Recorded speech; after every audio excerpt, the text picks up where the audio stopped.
because we're Twitch affiliates, so we have to. Our stuff has to be exclusive to Twitch for 24 hours. So I broadcast it privately to YouTube, and then after that 24-hour period's over, I just make it public. So there we go. Just tell me when to press the button, and I will put us live on Twitch. Press the button. That's a TV term for go live. 3, 2, 1. Has been pressed. The lever, Kronk. And then I'm on the Twitch channel. I'll make, because we're hosting someone right now. I'll make sure that there we are. Are we there? I'm gonna make sure. We are live. We are live. Maybe we'll do it live. I still keep getting this guy pulled. Oh, here we go. Yeah, there we are. Sup, y'all? Welcome to the CrossForge Gaming Podcast Live E3 edition. I am your host, Patrick Ryan, otherwise known as Huge Cow Patty or HCP for short. I'm going to go down the list like I usually do. First up on the docket is Sam Unger, otherwise known as Spider-Man. You need a stage name because Spider-Man's taken. Yeah. I don't know. I have like 2 different names I switch between online, but I'm just fine with Sam. Lonely Hornet or something like that. Good. Blackbird. Yeah. There you go. Yeah. So we got Sam. Sam, he does our reviews. Actually, Sam, are you working on a review right now? I haven't seen anything from you in a while. I am kind of working on God of War. I'm a little busy with school right now. I'm finishing that. Cool. God of War is what I would like to come back to, and I hope for it to be a fairly in-depth review. Dad of boy. And then of course we have everyone's favorite CrossForge Gaming Twitch streamer, Ned. How's it going, Ned? Not too bad, Patty. Not too bad. Yeah. Last couple of days at work have been pretty rough, but hey, this makes it all worth it. That's good. You can come here and talk nerd stuff. I'm gonna skip a guy and go over to Assad, and I'm gonna come back to this guy here in a minute. But Assad, what's going on? Well, other than being super hyped about the new stuff that I can't afford right now, but will be, I ended up finding a Just Cause 3 like not long before we started for like $11. Nice. So I started messing around with that, and I already launched a goat into midair, so that's great. Yes. Then you are playing the game properly, sir. That's exactly right. And we have a very special guest tonight, a guy that I met through LJ like 40 minutes ago. He has his own Christian YouTube channel. I went onto the YouTube channel long enough to figure out that he's not some weirdo and was like, hey, I've got some room on the podcast panel. I'm going to invite him to be on the show, and maybe we can start a little friendship here and start collaborating a little bit. Absolutely. Mr. Andrew, do you have like an online name that you go by? Or yeah, actually, it's ASCOG88, that's spelled ASCOG88, and it is an acronym. Okay. It's my first and last initials, Andrew, and then Simpson, and then COG is Child of God. It's a weird thing I came up with a while ago for my email. I needed to make a new email, and that's what I came up with. So there you go. This is my fiance, Erica. She is sitting back here. Hi. Hello. Do I need to get a chair so I can be seen better, or no? Can you see me fine? I mean, if you want us to just see your head, that's cool too, but it's up to you. Andrew. I thought, well, okay. Okay, well, this is your phone going off. So y'all stream together? Yeah. So Erica, she's getting a chair really quick. So Erica and I have been we've been together for 6 years almost, and we're still in a long distance relationship. So she lives in Seattle, and she'll come down, like she's visiting. Okay, because I was going to say long distance. You mean like the 20 feet between you? Because most people would love it if that's long right distance. Well, you know, long distance. No, I understand. Yes. Yeah, no, that's cool. I help us. So y'all are on the left coast over there. Oh, yep. We're on the West Coast. Is that better? Yeah, we yes, that's much better. So well, cool. So hopefully we'll have a relationship blossom here Absolutely. between CrossForge Gaming and it's Consuming Fire Gaming, correct? Correct. Two Uh-oh. CFGs. Yes. I was like, Yeah, I know, that's how I had discovered you guys actually before. Someone had mentioned it. I'm like, oh, CrossForge. Wait a minute.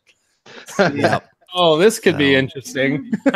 Okay, so what's really bad is after we thought really long and hard about our name and we came with an animated logo and all kinds of stuff, and like months later, we find another YouTube channel that's something else, Forge Gaming, and it's literally they have an anvil and a hammer whacking on it 3 times or 2 times or whatever it is. That's literally our animated logo, and we're like, oh my gosh, Oh my goodness.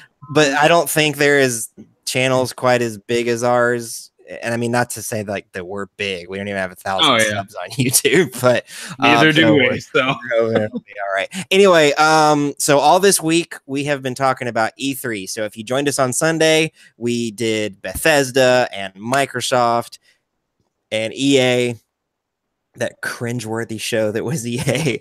And then last night was the Sony press conference that was kind of happening while we were live. And so Sam was giving us updates on stuff. We also talked about Ubisoft and Square Enix. Today, it's all about Nintendo's E3 Direct.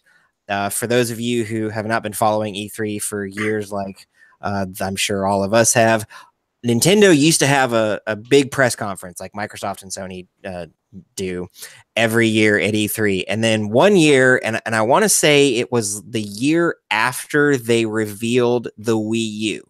And if you don't remember, that reveal was kind of a giant mess because Iwata comes out and he's got the gamepad and he's showing it to everybody. And like 80% of the people that are watching it don't understand that this is not an upgrade to the Wii. It's like a new console. And so that's when Nintendo's like, you know what? This is kind of a mess. Let's just do videos. That way we can control the message. And they've been doing that ever since. And so that's what they did this morning. And a lot of you out there who know me, who you see my Mario shirt, I got my Mario hat on, you know that I'm a big Nintendo fanboy. You're probably expecting me to be like, they knocked it out of the park, 10 out of 10. Nintendo wins E3. I'm going to surprise you. I didn't think the video presentation was all that great, especially considering how fantastic last year's video presentation was. So I'll get into that more as we go. I want to let my other panelists talk. So Sam, I know you're kind of you're in Nintendo. You got a Switch. You did a review for Kirby Star Allies for us. What just kind of, without going into a whole lot of detail, give us like the 60-second. How'd you feel about it?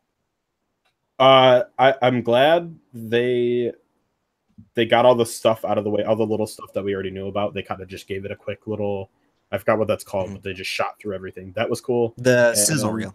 Sizzle reel, yep. Yeah. That was cool. I liked the Smash reveal. That was insane. And there was no Animal Crossing, so I'm sad. Andrew, what are your feelings on Nintendo in general? And then let us know what you think about the E3.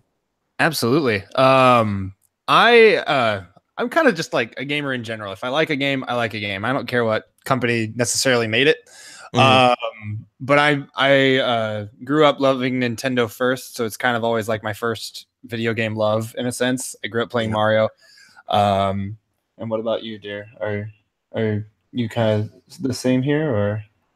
Yeah, kind of. I grew up on Spyro and Crash Bandicoot, so I have the PlayStation. Yes, PlayStation. That being said, when I was watching the E3 like reveal today, I watched the whole press conference on my way home, but I watched the Smash stuff while I was at work. And I was like, better been on your break. I was on my break. I was on my break. Man, you get called out. But no, when I saw, like, I was like, the tagline was like, everyone is here. I was like, everyone's here? Really? Like, you're not exaggerating? And I watched the reveal. I'm like, literally everyone is here. I was like so stoked. I was like, oh my gosh. I literally I think shed like 1 or 2 tears of joy. I was like, oh my gosh, I'm so nostalgic right now. It was so good. I'm really hyped. Then he sent me a text message, so excited, so enthusiastic. He's like, "You have to watch it." So I watched. I'm like, "Wow, they really have everybody in there." Oh yeah. And it was amazing. I'm like, "Well, I might as well because it has everybody in there I like. So might as well have a whack at it and see what happens." It looks good though. Yeah. It looks really All right. good. Assad, Yes. what'd you think? Oh. Just in general. Well, actually, I'm just a fan of gaming in general. So whatever I have access to play games on, I'd be happy to play them. That being said, I thought it was a little disappointing that I was able to find out everything that Nintendo did by watching a 7 or 8 minute video. Mm-hmm. Yeah. I mean, Smash Brothers is amazing. There were a couple games here and there that looked awesome, like that Damon X Machina, for example. Oh my gosh, that looked amazing. Oh my god. I was just talking about mech games last night too. Mm-hmm. But all in all, I feel like I was more excited by other companies' presentations. Mm-hmm. So, all right, Ned, PC guy, what'd you think?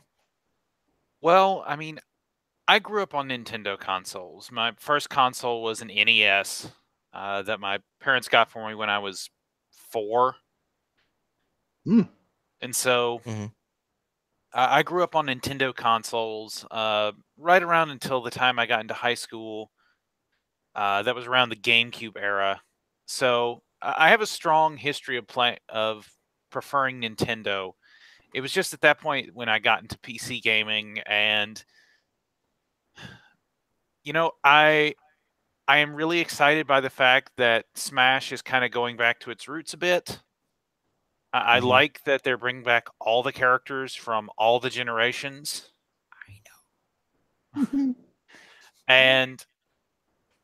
But the rest of the announcements, with the exception of that Damon X Machina, were just a tad underwhelming. And it didn't help that one of their big announcements about Starlink Battle for Atlas, Ubisoft had kind of already spoiled that by using it in their presentation. Mm-hmm.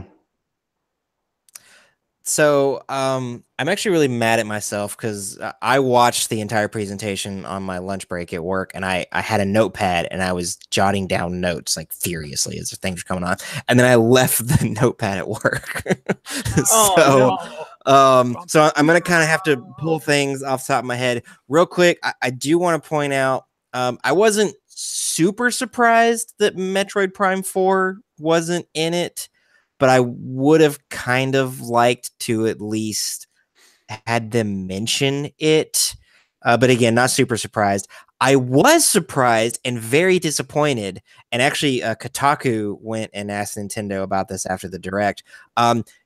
The Yoshi's game that's coming out for Switch, not anywhere in the Direct. And according to sources that Kotaku spoke to, it's not going to be at E3 at all. So it's not going to be during any of the Treehouse streams or anything like that. So that's a little concerning, especially since it's supposedly coming out this fall. You'd think they would have at the very least given it a name or something. So that was a little weird. And also, as Sam mentioned, no Animal Crossing for Switch. Like, oh my God, it's just give me Animal Crossing. I don't want the mobile game. The mobile game is actually glitched out for me. It the one quest where you have to buy something from or buy like a couch or whatever. Mm-hmm. I don't have the money from that because for some reason it started me on that quest or something. I don't know. So I'm like locked in. So even if I did want to try it, I can't. Yeah, the mobile game, as far as recreating the experience of the actual game on mobile, I think it does a better job than, say, Mario Run or the Fire Emblem game. But it's still like it's the mobile version of Animal Crossing, so it's not complete. There's Darman. Darman, if you want in on the show, go click the link and get in here. So yeah, so there's that. So I'm gonna try and you guys help me out because, like I said, I don't have my notes here because I left them at work. So that Daemon X Machina, oh my freaking crap! That I don't know who's developing that or where in the world that came from, or if is it a Switch exclusive or what the heck is that? I don't know. I don't care. All I know is I want it now. Yeah. Looks Yeah. I saw that trailer. It was like, this is opening. Oh, we're starting. Yeah. Okay. I like for a minute there. I was like, did I download the Microsoft press event? What am I watching right now? that was really good. For Nintendo to open their show with something so obviously violent is just completely out of character, and it threw me for a loop for about the first 2 minutes of the presentation. But it's not the first time they've surprised us with a robot game. Anyone remember Custom Robo? Oh yeah. Yeah. That one I think might have been a little bit more cutesy than this one, but I heard it was awesome as well. Yeah. For a second, I thought you were going to mention Chibi Robo. I was like, Maybe it's that one? I thought that was Nintendo. I could be wrong. Right. So that looked really good. And then, if I remember correctly, right after that, Reggie came on, and this part really confused me. They spent an entire evening, not that long ago, all about these Pokemon games, and yet Reggie spent I don't know, like 2 or 3 minutes talking about Pokemon, which I'm like, okay, I get it. It's E3. We got to talk about Pokemon. Maybe he'll reveal something new. No, absolutely no new information whatsoever. And I'm like, why is this here? Just move on. Like, we know all of this. Well, did they mention what we want? It should have been in the scissor reel. Yeah, it really should have been. So. It was there because some executive at Nintendo or Nintendo America said this has to be in there. Right. I mean, and it's not like I was like disappointed in seeing it. It's just I when you consider why Nintendo Directs exist and why they don't do the big press conference, and it's about cutting the fat and just talking about the goods, talking about the important stuff. It should be about new information. The Pokemon thing was just incredibly out of place, and I thought it was just bleh, whatever. Right. All right, then after that, was this the Xenoblade, which what I'm assuming is DLC, because that didn't look like an entirely new game. That's what it looked like to me. Yeah, it was apparently a new nation to conquer or something like that. Yeah. I actually have that game, and I've not even put it in the Switch yet. It's one of those things where I grew up loving really huge, expansive 40 and 50-hour RPGs. Final Fantasy 2 for US players, Final Fantasy 3, Chrono Trigger. All these, I loved Final Fantasy 7. 8 is 8. 8's what it is. 9. I actually 9 was 8 a little bit. I did not care at all the whole time. Like, if I was ever battling and someone killed Squall, I was like, good, you whiny little baby. I'm offended. But I love 9. So anyway, what I'm getting at is I love games like this, and so every time a new one comes out that I'm excited about, I go and buy it, and I know I'm 34 years old. I have a job. I have a wife. I have a kid. I'm never gonna finish that game, even if I do start it. So I think just my child self is like, go buy this game and you'll play it. No, you're not. Stop throwing $60. This. Yeah, just quit.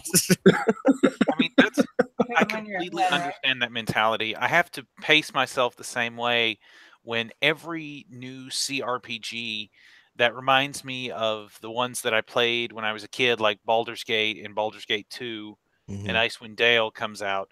When the Pillar of Eternities and the Tyrannies and all those come out, and I'm like, ooh, I gotta kickstart that. Ooh, I've got to back that. And then I get it, and I play like 3 hours into it, and I'm like, holy crap, this video game is a whole lot bigger than I was anticipating. And yeah.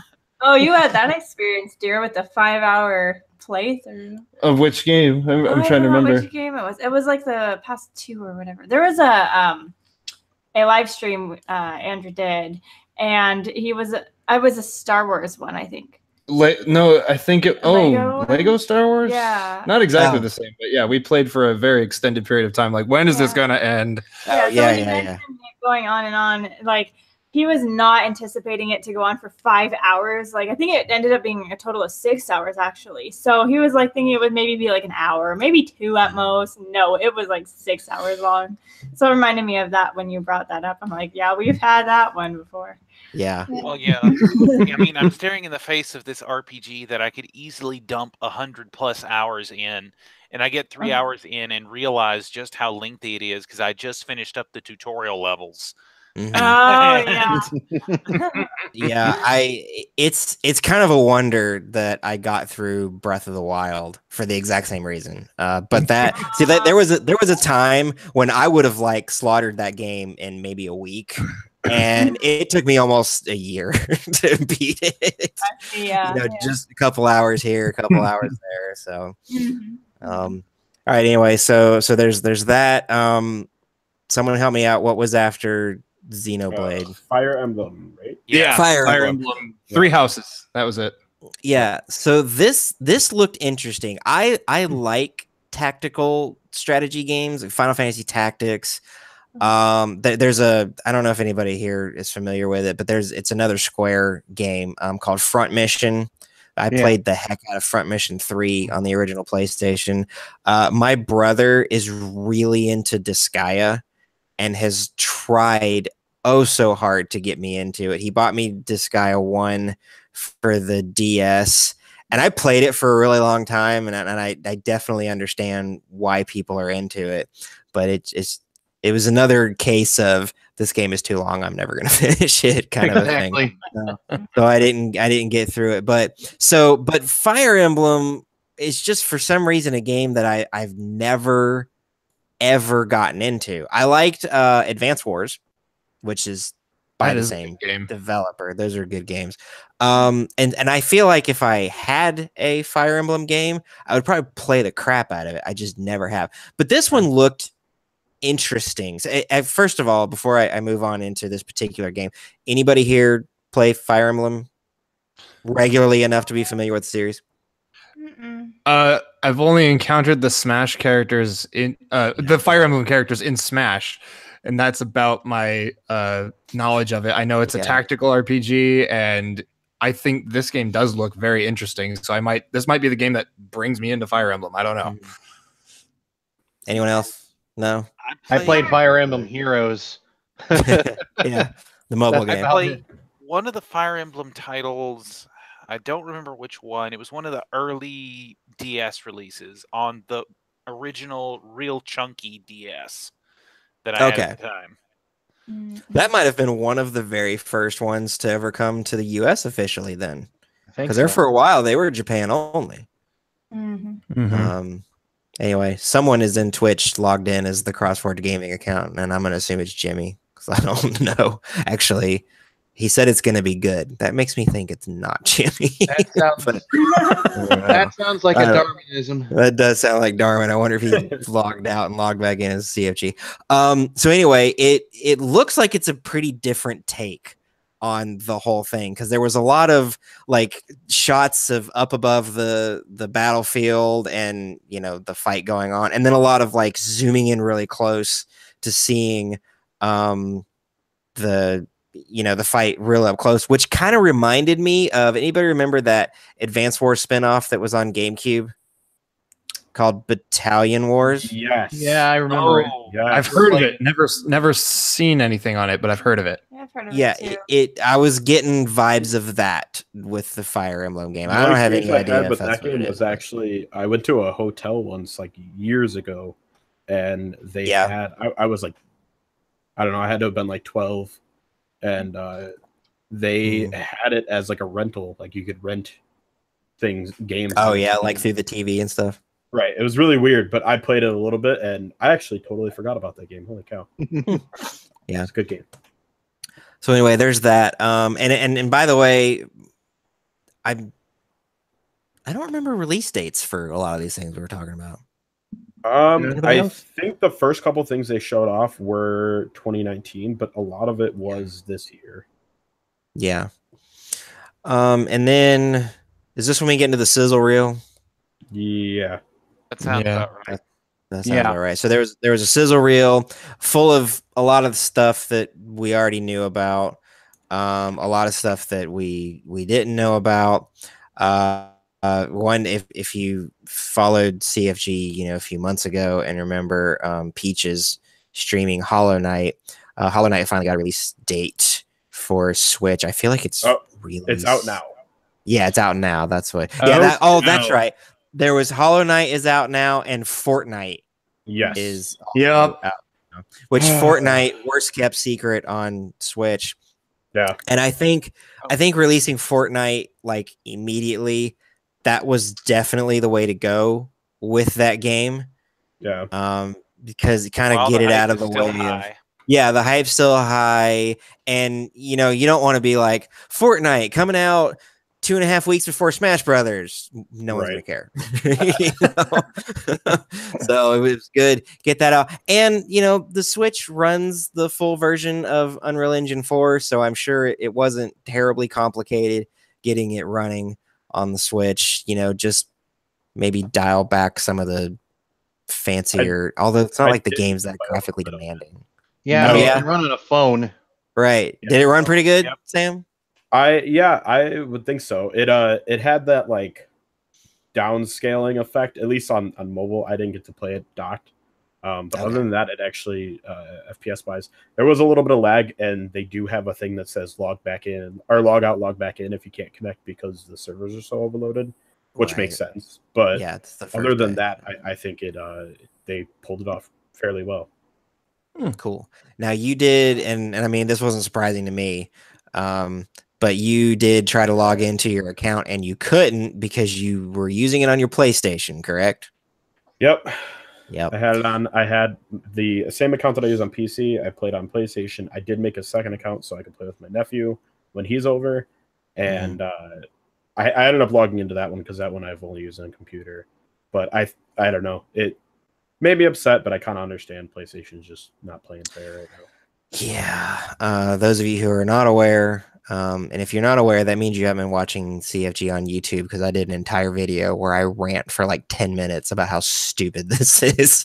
Sony is not on board with the whole cross-network play. Xbox, Switch, PC, Android, iPhone. I'm sure if you could get Fortnite running on your Dreamcast, it would be fine there. All these things play very nice and well together, and Sony's over there like, no, I know it's icky. I don't want Nintendo touching my stuff. Then you shut up, Sony.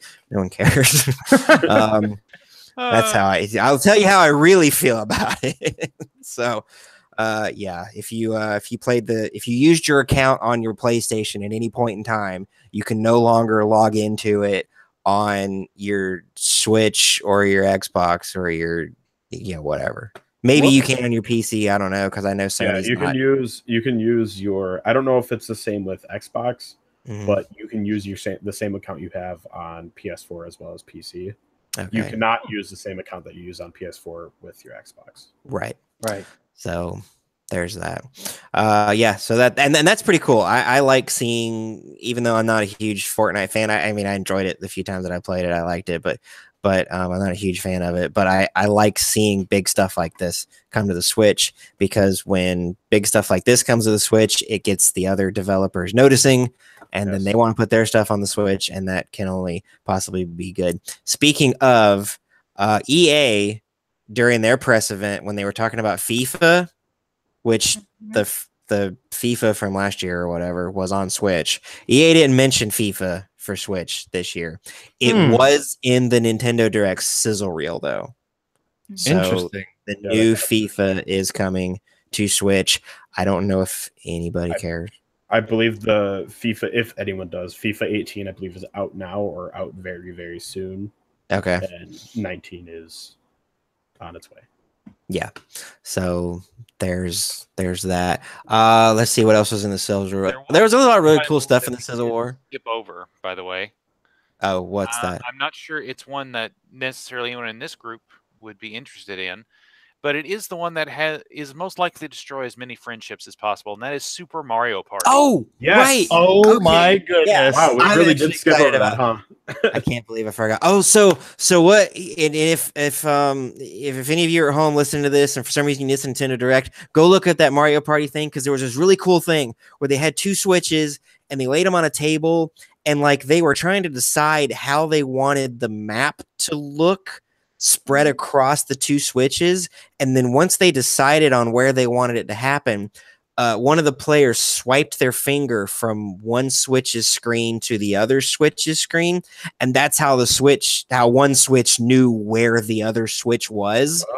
And then you could like move your character from one Switch to the other, and it was the most bonkers thing I had ever seen. And I was like, maybe Mario Party is going back to being what made Mario Party fun on the N64, and I'm so excited. I was thinking that was what I thought they were having it to where you put it in a position you thought it was supposed to be, then you hit play, but actually what you said made more sense. I don't think I caught that. Well, because I thought that too. I'm like, they're doing this, and I go, well, maybe it's NFC. And then I went, no, NFC's in one of the Joy-Con. It's not in the Switch itself, so that can't be it. And when they finally figured out where they wanted it, you saw the girl take her finger on one Switch and swipe it to the other one. And I was like, well, that's how it knows where the other one is. That's pretty neat. So that was really cool. I was like, oh my gosh, that is awesome. I know. I'm excited. So that's going to be good. That was a patent a while ago, too, and people were wondering what they're going to do with that. I guess this is pretty much this is pretty much it right now. And I'm okay also, it looked like Bowser was going to be playable because he was running from that boulder at some point in the trailer. I was like, I missed that. Was Bowser going to be? Is he going to be playable? Is it? I don't know. I remember that would be interesting. That'd be dope. I'm just glad we're not all on a single whole whatever that crap was. That was Bowser's party. Right. So yeah, I'm excited about that. But yeah, the sizzle reel, it was mostly like stuff we already knew about. Some other, I don't think there was anything like really big in it. They showed a little Captain Toad, which we already knew about, and I think it pretty much gave us just release dates that we didn't know about, as far as I'm aware. Like there might have been a few things thrown in there, but yeah. And Nintendo always, after every Nintendo Direct, they cut the Direct up into the chunks. So if you want to just go watch that sizzle reel, it's up on their YouTube channel. If you want to just watch the Mario Party thing, that's also going to be up on the YouTube channel. We actually did get Dragon Ball Fighter. Dragon Ball Fighter Z is confirmed. I was going to mention that, but that was in the sizzle reel. You're right. Wasteland 2 and SNK Heroines. I don't know if those were already confirmed beforehand. I know Dragon Ball Fighter Z was kind of rumored and people really wanted it, but we didn't know anything for sure. Right. That was cool. We're also getting Square's new RPG, Octopath Traveler. Ooh, yes. That's right. Did we got a release date for that, right? Or I think there was already a release date for it. It's July. But what announced, or I think what's now available on the eShop, is there's a new demo. So there was a demo on it before, which was basically like the first maybe chapter of 2 of the characters. This new demo, you're just like if you're familiar with the Bravely Default games, there was a demo for each of those on the 3DS eShop. And if you played through it, there was actually pieces of the save data that would carry over into the main game. That's happening with this. If you go download the new demo for Switch right now for it, your save data does affect the main game when it comes out. Really excited about Octopath Traveler. I love old school turn-based JRPGs. So I've been looking forward to this since they announced it. Gosh, when did they announce this? I feel like they announced it during the Switch reveal. I was gonna say, I think that was like 2 years ago. We got a little clip of like the graphic style, the art style. Yeah, but that was got a about little it. I want to say it was last year. I think I could be wrong, but I was pretty sure it was last year. Maybe it was 2 years ago. Well, Definitely gave us more info last year. Oh, yeah, definitely. Yeah. So I actually got to play a little bit of the demo. I am not big on RTSs at all, or any kind of turn-based RPGs or anything like that. I actually kind of enjoyed it, and I really dig the art style. Yeah, it's got like this like a diorama kind of thing, because it's all pixel art, but there's depth to it, which is weird. Like, it would make more sense almost on the 3DS. I'm glad it's not on the 3DS. Don't get me wrong, but that's kind of like what it reminds me of. Is they're really, because the camera, instead of being like real up high like it is in A Link to the Past or Super Nintendo Final Fantasy games, it's almost like, I don't know, like here, if that makes any sense to anybody. It's like a 3/4 camera instead of a top down or a straight. Strange. Isometric. So that's the word I'm looking for. Yeah. Now I should mention, because we're a Christian channel here.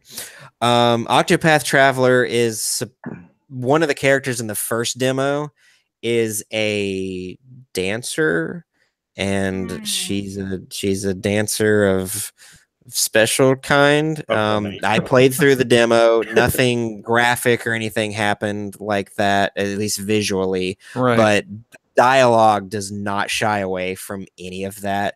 So if it's something that is you're concerned about, maybe you're sensitive to, and we understand some people are sensitive to certain things that other people aren't. So there's no judgment. If this is the kind of game that you want to play, I like the game. I'm definitely going to be picking it up and playing it, but I want to throw that out there for anybody who is sensitive about that, or who had the crazy idea that, oh, hey, I'm going to buy this for my kid. Don't. No. You should buy this for your kid just as badly as you should take your kid to see Deadpool. Don't. Don't. Exactly. So, throwing that out there.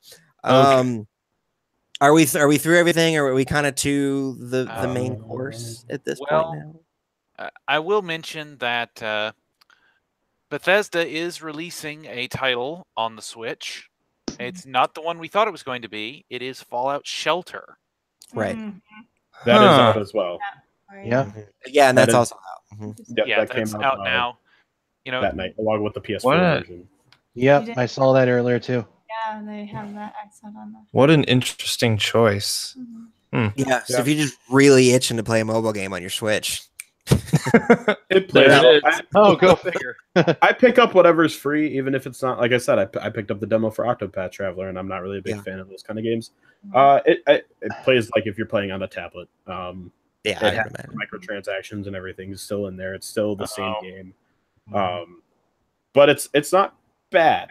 It's definitely one of the least offensive in terms of microtransactions and free to play mobile games. So I had it for mobile for a little while, and I played it. I don't really remember what all went into the login portion. If I played this on mobile and I downloaded it for Switch, do I log into some account and then it's mirrored from my phone version, or am I having to start clean? Anyone know? No, I believe it's clean. There's not any kind of like logging in. Okay. No, I ran into the same problem on mobile when I switched from my old phone to my current one. Unfortunately, there is not any cross. I thought maybe that it would save through Google, or through my Google account. Yeah. And unfortunately, it did not. And so I don't think there's any way for a save to transfer from one device to another. Yeah, I mean, to be fair, I don't see Google or Apple playing fair with Nintendo. It seems kind of weird. I guess they kind of what? are. Huh? You sound like a robot. Oh, hold on. Oh. Yeah, your connection got bad. Say all that again. Okay. Is it better? What? Yes. Okay. I was just saying, I aside from Nintendo's mobile games, I don't really see Google or Apple wanting to play ball with any, Yeah, I guess I could see Right. game companies. So right. it kind of makes You know, and before we get into the meat and potatoes of what this conversation is going to be, I am a little surprised that with the number of mobile-friendly games that have been popping up on the Switch, that Nintendo's own mobile games have not popped up on the Switch. I think that's strange. Yeah, that is interesting.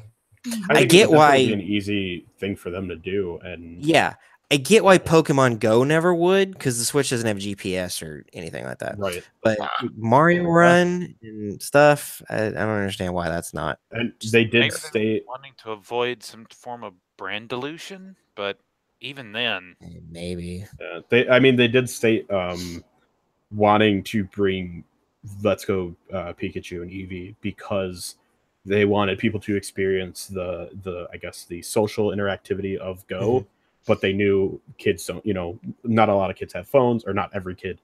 Let's be honest, a lot of kids do. Yeah. Not every kid has a phone though, and they still wanted to experience it, so that was why it's an optional integration into the game. Absolutely.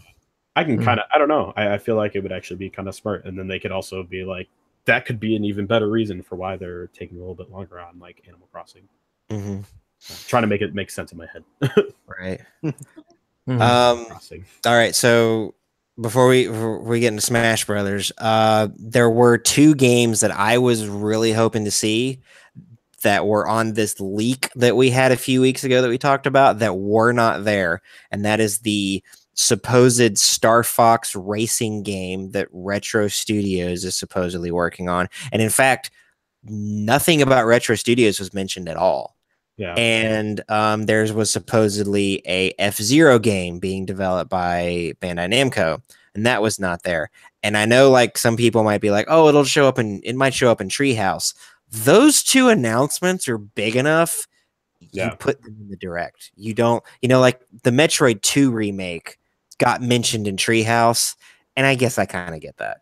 But you don't shove F-Zero and a new Star Fox game being developed by Retro Studios just kind of under the rug with everything else.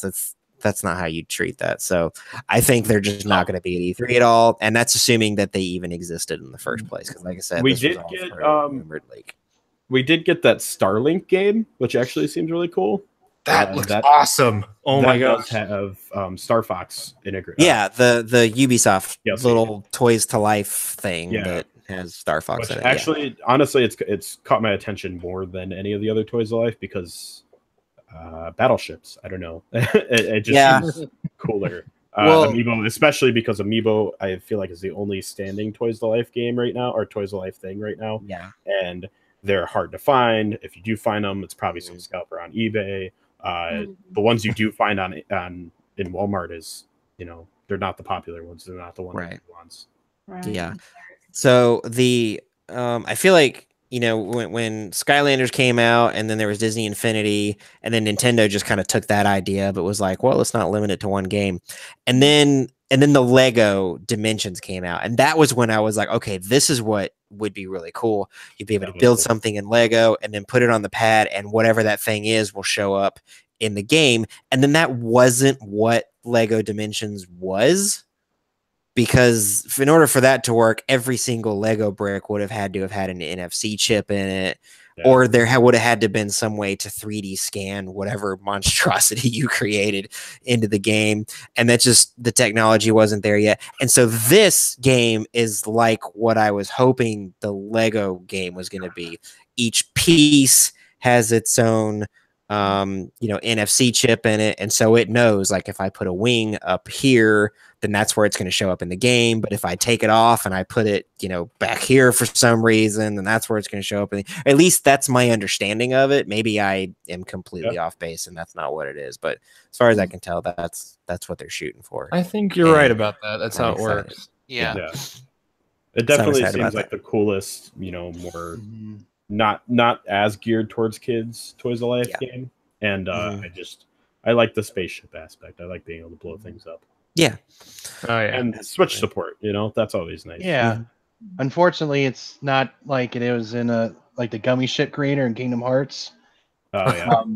Because what I like to do, I didn't like building my ship in one piece. I like to have like a little like core unit in the center, and then I have like little satellite things coming off of it, just so it's like, I don't know. I mean, it was cool to me, but I mean, you can't really scan that because you can't have the parts floating in midair. Right. So yeah. All right. So the bulk of the direct, and actually the primary reason that I was kind of a little on this direct, 25 minutes of their 45-minute presentation was Smash Brothers. Now, I'm not upset that they spent so much time on Smash Brothers. What kind of was disappointing to me, and they've done this with every Smash Brothers since the GameCube one, there's no surprise whatsoever. At no point am I going to be playing Smash Brothers Ultimate, which is what it's called, and am I going to have a character show up and be like, oh, that's really cool, this guy's in it, because they told me already. There's no, I like the whole, you know, like one of the cool things about old Street Fighter games would be, you know, you're playing and you're not really thinking about unlocking characters. You're just like, oh, I'm going to go through, I'm going to play. And then all of a sudden, oh, I got a new character. I don't know what I did really to make it happen, but that's really cool. I got a character. And Smash Brothers Melee was like that kind of to a point, because it was on the GameCube and that was before everything just got ruined on the internet. But then when Smash Brothers Brawl for Wii came out, you literally knew every tiny little thing about it before the game came out. And so that's just, it's gone. And I think, like, so one cool thing that they're doing, and I think this is a much needed thing that they're doing to the series, they all but confirmed, because this wasn't really the language that he used, but he basically Satoru Iwata, sorry, Sakurai basically said the starting roster is just gonna be the N64 characters, which is really neat, because as the game has kind of ballooned, what some may say out of control, your starting roster is like 40 characters. And everybody just immediately runs to the ones that they think are the best characters or their favorites. And you'll unlock like, you know, 10 or 15 later to kind of round it out. Well, now with there being, oh my gosh, what is it, like 572? Yeah. No, that's how many that's how many Pokemon. 64 is the highest number that they showed off. Okay. Because they were numbering them as they popped up. Yeah. So with 64 characters being in it, that'll be really cool, because you'll be constantly unlocking things. You'll do something and then there'll be a new challenger and it'll be Pichu or whatever. The other really cool thing about this is it's being called Smash Brothers Ultimate, and the reason it's being called Smash Brothers Ultimate is literally every single character that has ever been playable in Smash Brothers is coming back for this one. Yes, including Snake. Yeah. Which, Snake, because of Konami and their weirdness, I don't think anybody thought would ever happen again. So that's really, really neat, and I'm excited about that. It also sounds like there's gonna be probably not every single map that's ever been in the game before, but most of them. Because some of the maps are just terrible. Well, yeah, like I don't care to ever play. I'm trying to think of one that I don't like, and now I can't think of one right now. I would, at the very least, I would like to see the map creator that they had from, I believe, the Wii. Yes. If they would do that better, that'd be great too. Yeah, that'd be cool. Yeah.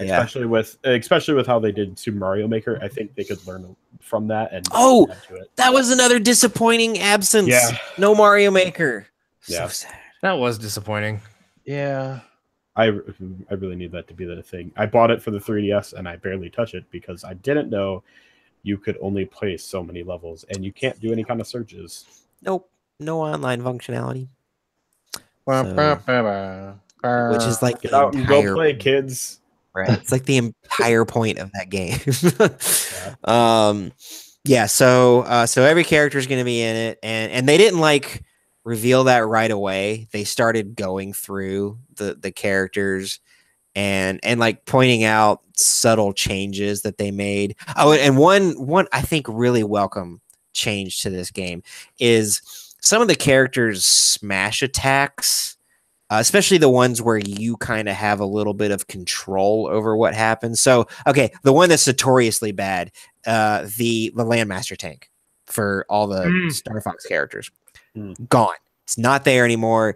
It's done. It's something that all the smash attacks, with like the exception of, it looked like Kirby still has the one where, no, that's not a smash attack. That's one of those items where if you collect all 3 pieces of it, you get. So who am I thinking? I'm thinking Pit.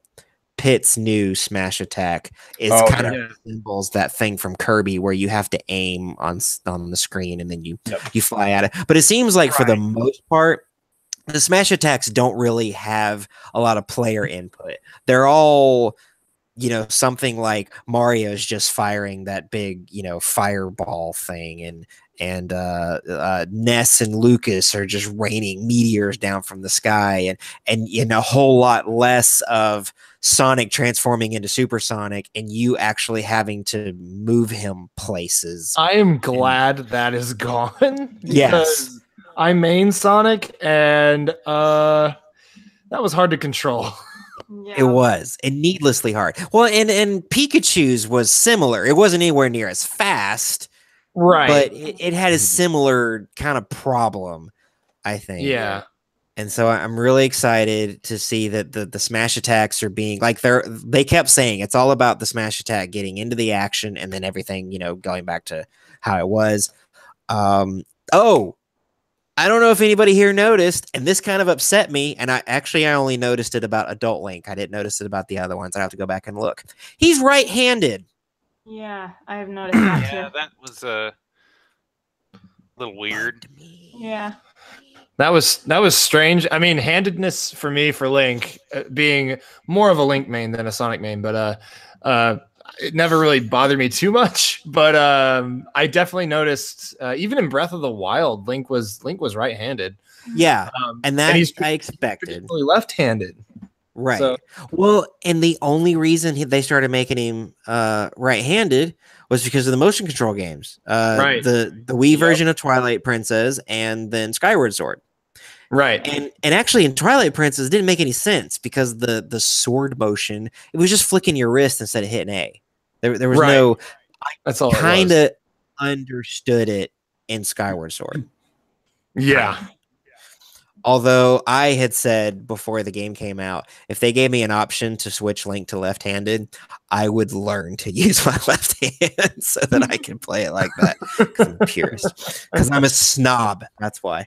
But yeah, it bothered me, and I didn't even think to look for it in the other versions of Link. When I say other versions of Link, when I say every character is in this, I mean Adult Link, Toon Link, and Young Link. You're also getting every single one of those Fire Emblem characters, which is basically just Marth with slightly different stats. And yeah, so I mean, there's a lot of welcome changes. I think most of the changes are going to be welcome. I think that the game, that's something that Nintendo's been doing really, really well this console generation, along with the Switch kind of being a revitalization of the company and a reimagining of what made them great. Right. Their games are doing that. Breath of the Wild was like that. Mario Odyssey was like that. I think these new Pokemon games are going to be that, even if it's not Let's Go Pikachu and Let's Go Eevee, whatever the mainline game that comes out next year, I think that's going to be that. Smash Brothers is very clearly going back to what everybody loves so much about Melee, while throwing in all the new stuff and really streamlining the process. And I'm really, really, really excited about this game. One thing I like is a lot of people pointed out that even the DLC characters are in. Yeah. And so I feel like, and they don't have to, especially because they have every single character in the history of Smash Bros. But if we do get DLC, what would that consist of? I guess. Oh man, I've been putting together a list in my head of that. Like, there's already 64, 65 characters. I'm like, they can't. Even Sakurai was saying, don't expect too many more characters. Like, Yeah. So I'm like, he didn't say 0. Yeah, that's true. He didn't say 0, but I'm thinking, I'm like, they cannot expand this much bigger. I'm thinking if it's 65, they might add 5 more to round it out to a nice even 70. And I'm like, who could it be though? Right. Well, I have a feeling that we'll likely see more of what they're calling the Echo characters. Yeah. Where if they're going to add additional characters, they will use one that has an existing moveset and just tweak it a little bit. Make them an Echo character. I want Ken as an Echo fighter for Ryu so bad. No, Well, if we're going that route. As a Ken main in Street Fighter, I'm like, oh my gosh, I need this. I do like the attention to detail they have for that too. Is like just the slight differences in sounds and movement and stuff. All that stuff is really, really cool. So while we're talking about little tiny details, it was really interesting how when they're revealing the characters, how they used that to point out tiny little details. So when they were talking about Donkey Kong, and they talked about how his smash has changed, but there was a frame where Donkey Kong got hit, and then like they froze it and zoomed in on his face and pointed out how expressive his face was. And I know this sounds weird without being able to see it, but go watch it. And they pointed out that every character is going to be like this. Not that they just used Donkey Kong probably because his face is really big and it was really easy to. I know exactly why they use Donkey Kong. It's because of the memes. If you look at some of those stills that they showed, yes, 2 of them were actually very popular Donkey Kong memes, and I love it. I love the shrug meme. That is my favorite. Yep. They also pointed out, when we were talking about adding characters, Sakurai pointed out that, every time you add a new character, and this was something he talked about, this first point that I'm going to make is something he talked about with the Wii U game, was every time they added a character, if it threw another existing character out of balance, they had to take that into consideration, possibly rebalance the old character, which of course, makes some people upset, maybe nerf the new character. But something he pointed out in this video is every time they make a new character, they've got to make a new copy ability for Kirby. Yeah. And that's a big undertaking. Yup. Kirby can handle it. Well, Kirby can handle it, but can Sakurai? I saw a meme. It was just a picture of Sakurai from the Wii U announcements of Smash Bros. And it just said, "Never ask me for anything ever again." Yeah. Right. Dude, speaking of, can we talk about how the fact that Sakurai doesn't look a day older than the first time we saw him? Right. What is going on right now? Never ages. Actually, I noticed a little bit of aging around his eyes. I finally am starting to see like the crow's feet going on. Finally. But I mean, after all those years, and we heard it took like 100 years. I know. I mean, because he has talked pretty publicly about how much work and time and energy he puts into a Smash Brothers game. Okay, so you go look at a picture of Barack Obama the day he got inaugurated, and then not even when he's done 8 years later, just 4 years later, how much older he looks. Sakurai's been making Smash Brothers games for what, like 20 years? Yeah, right. Exactly. Yeah, it's insane. Yeah, it's how much blood does he drink to do that? I know. He's got to be doing the same thing. Got to be taking the same thing Patrick Stewart is.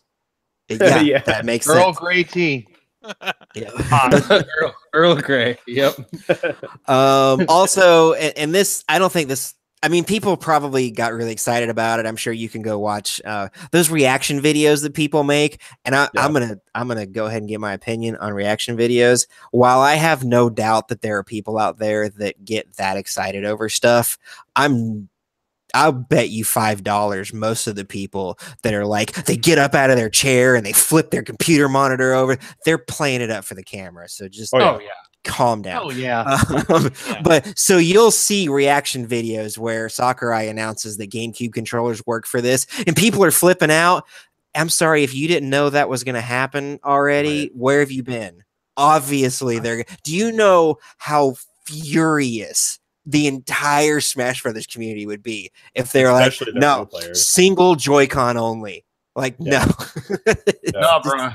I ain't playing that. Did they with that? Did they announce a new like USB GameCube controller? It looked different than previous ones. So they didn't. All they said was all existing GameCube controllers will work, which tells me that the Wii U GameCube adapter, which we already know, they like accidentally released a firmware that allowed it to work, and actually, I think the firmware that released that was supposed to take the feature away didn't work for everyone, because if I'm not mistaken, Joel's Switch, his GameCube adapter still works on it.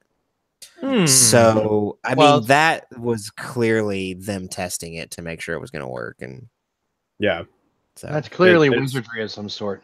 I did see a leak. I don't know if it was most likely a rumor, and this was before I think it was right after they announced this new Smash Bros. 2 months ago or whatever.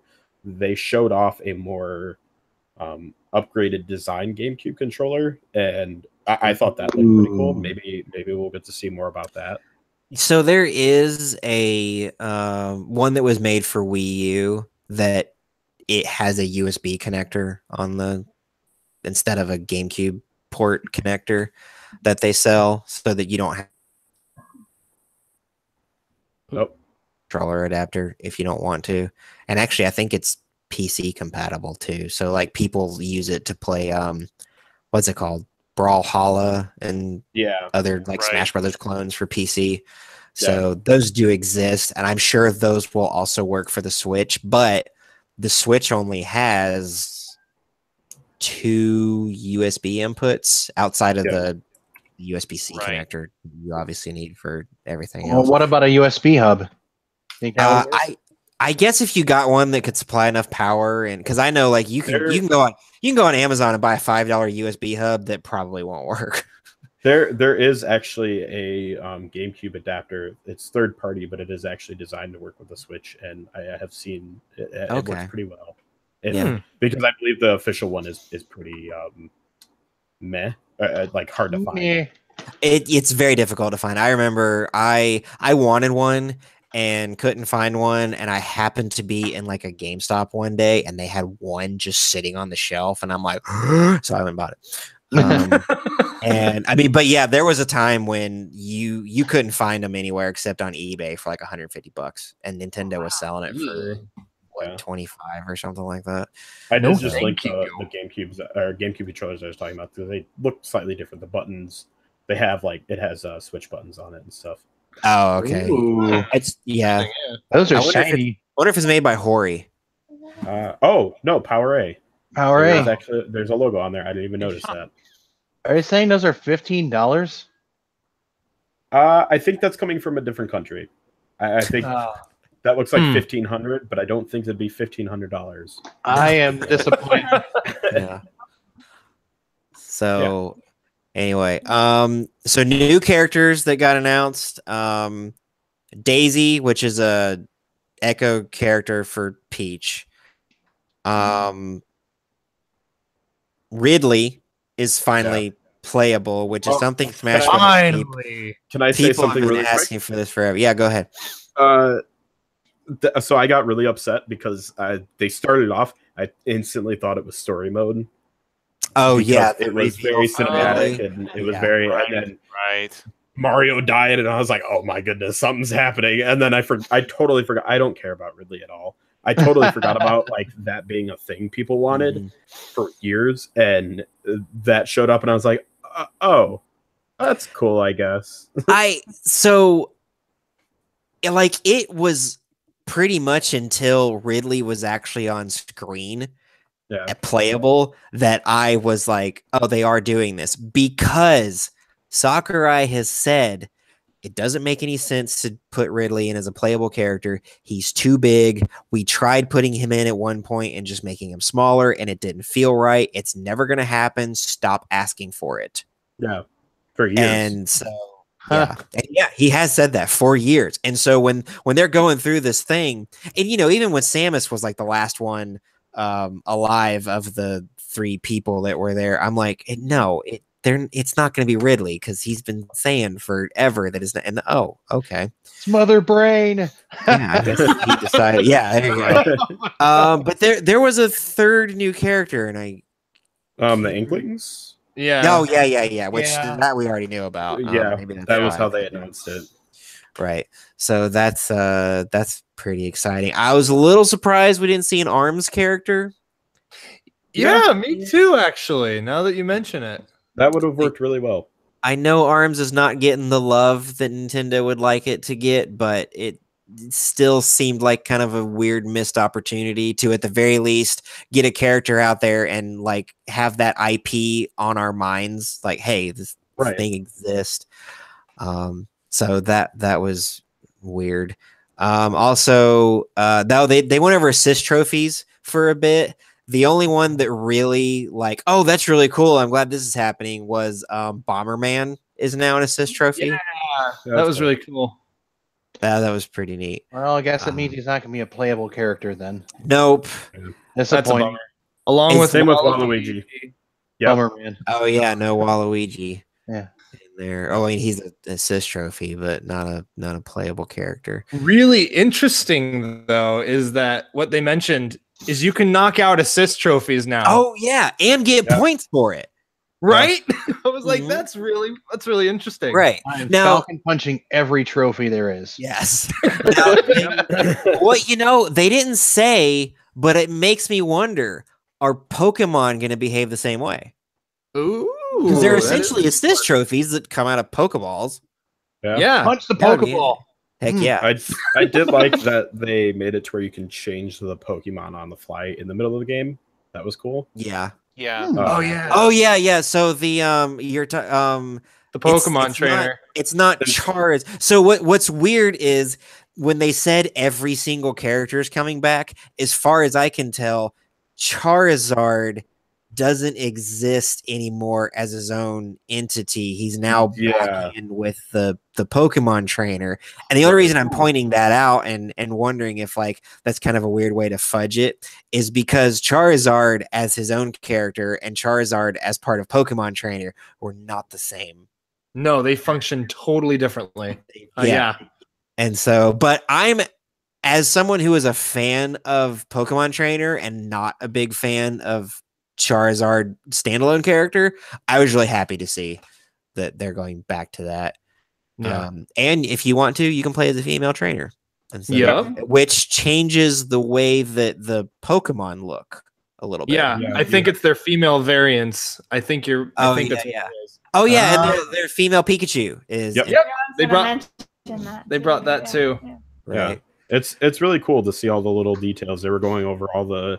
Like the Inkling has a ink meter, and I know a couple of the different characters have their own meters for like power ups and stuff. Right, because in Smash Bros. Wii U, Little Mac had a power meter that was visible at all times, and I think he might have been the only one. And so it seems like they're just expanding that idea into other characters. Yeah. So well, here's a question.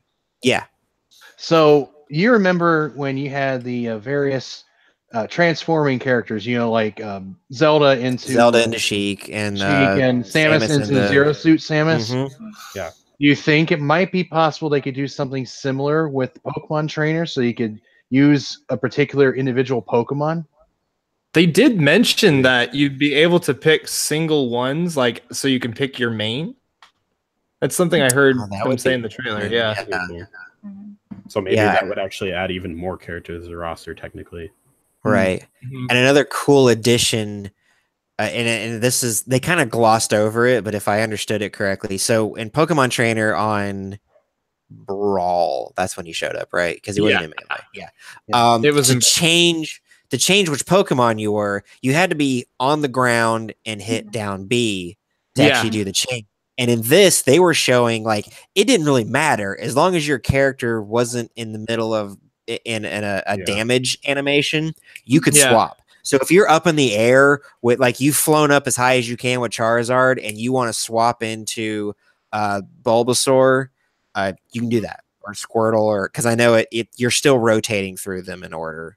But yeah, so you don't have to be grounded. Along with that, if anybody liked Shulk in the Wii U version, when you wanted to change your fighting style, you had to, and I never played a Shulk, so I'm not super familiar with it, but you had to hit a button and you would just cycle through the different fighting styles. Now you hold whatever that button is and you use the analog stick because there's a little ring that comes up around him and you just pick. Similar to if you played Skyward Sword, the way that you would choose your items is a little wheel would come up and you would just point the Wii remote at which one you wanted, except now you're using an analog stick to do it. So, so that's pretty neat.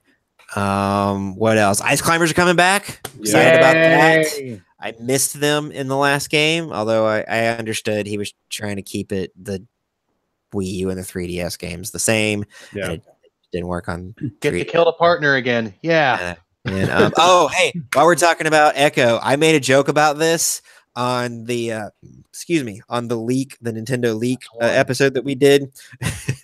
But Andrew, if you're wondering, I have a habit of burping on our streams, and Assad likes to keep out of me. So that's become a thing here. No, I made a joke that I wanted there to be all the different versions of horrible Sonic. So Shadow the Hedgehog and Silver the Hedgehog. Yeah, Sonic the Hedgehog. Yeah, even Sonic, that'd be awesome. Sonic. So, but he's called Dainty King.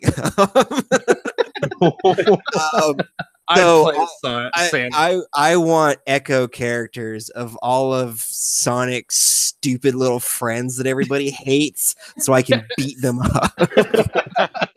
Oh man, I desperately would love to see Shadow as an Echo fighter, even though he's an assist trophy. Yeah, come on, Nintendo. We know you can do it. But on a serious note, I think Tails and Knuckles would make pretty great Echo characters for Sonic. So on the website, they have different video, like little mini trailers for every single character. And I was watching through this like compilation of them on YouTube, and I saw Knuckles, like Knuckles himself, not a me dressed up as Knuckles. Knuckles himself popped up in Sonic's trailer. I was like, excuse me? That's interesting. What does that mean? That's cool. It's Smash Bros. Ultimate and Knuckles. Yes. And Knuckles. Yes. So actually, another, again, we're talking about every character that's ever been in it. A set of characters that I'm pretty sure, for the most part, Nintendo wishes we would just all forget about.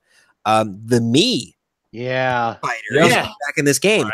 I actually thought that was really cool. I thought that was neat too. Guys.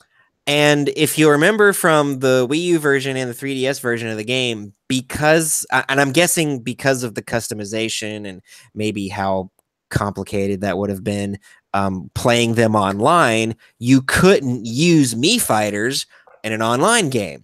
They did specifically call out that it is their hope that Mii Fighter will be ready for online matches. Now, I don't know if that means like the game will launch and you won't be able to play Mii Fighter online right away, but it'll come later, or maybe they're hoping to get it right away. That there you go. Bones. Sonic has been in Smash since gosh, was he in Melee or was he in Brawl? There was a joke about him being in Melee. That's right. Yeah. He's been a staple of, like, up until now that every single character is in the game, a lot of the third-party characters would come and go. But Sonic has always been there. He showed up the game that he was going to be there, and he's been there ever since. Which, I mean, doesn't surprise me.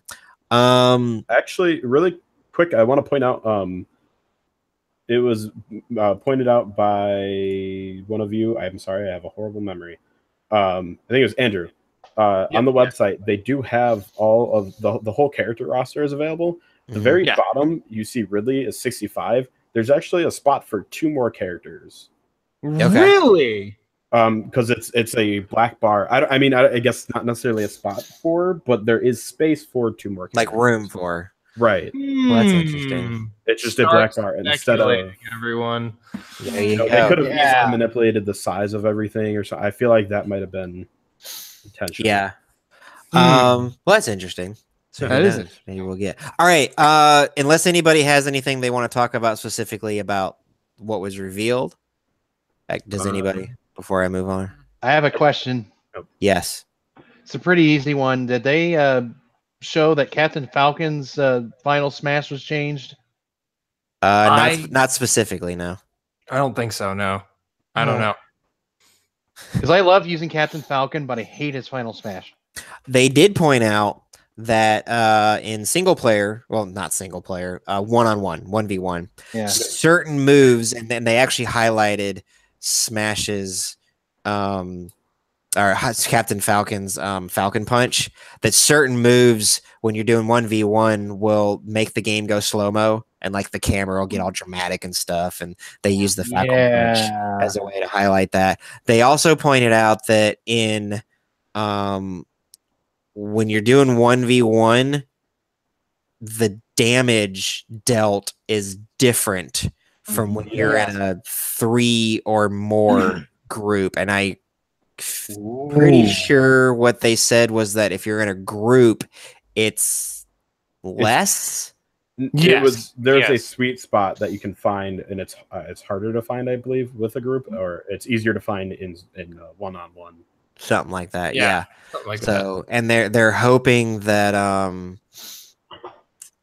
that'll kind of help the balancing of the multiplayer. Oh, also 8-player Smash is coming back, which does mean consoles, I believe. Oh, no. Woohoo! Yeah, I do not do well with multiplayer.